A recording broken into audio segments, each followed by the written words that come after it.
Welcome back, everyone, to DE Law. I'm your host, Steve Carvelli. With me is my special guest, Delaware attorney, Mr. Eric Doroshow.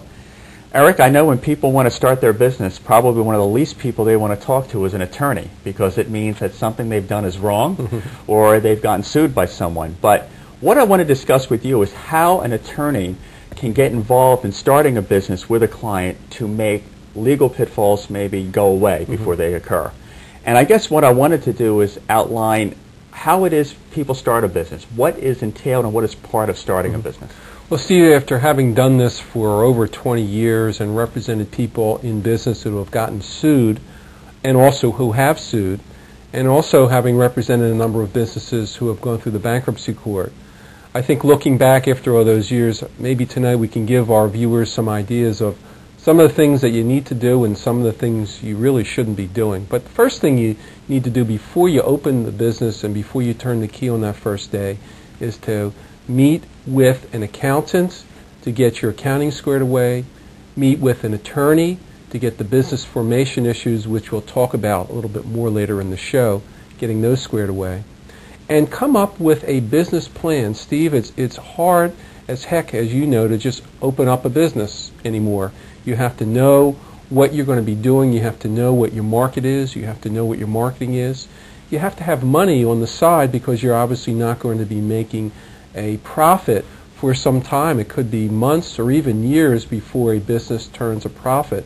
We can take a look at some of the dot-coms who are still waiting for that first day. And they'll be waiting for a long time. They'll be waiting for a long time. I think when people think of starting a business, they're working at their office desk all day and they say, hey, I have a great idea. I invented a new ice cream cone or a new ice cream cone name.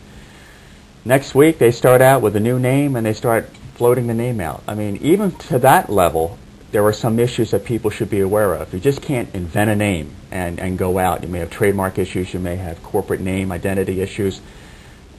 How do people even get a grasp of what needs to be done? I think the best place to start is in an attorney's office, Steve, because in the attorney's office, these issues will be discussed. For instance, I do a lot of cases and represent a lot of Delaware businesses that are opening up and starting businesses, and we'll form the business entity, be it sole proprietorship or corporate entity.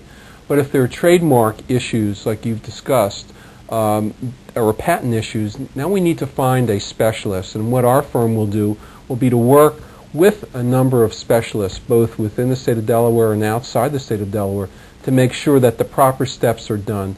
You don't want to start running to an attorney after this has happened. You need to be in an attorney's office to make sure that you plan properly before you turn the key on the first day. I think that's an important notice. Most people don't come to you until they're reacting to something. You're saying be a little more active, proactive, and anticipate some of the pitfalls that may happen.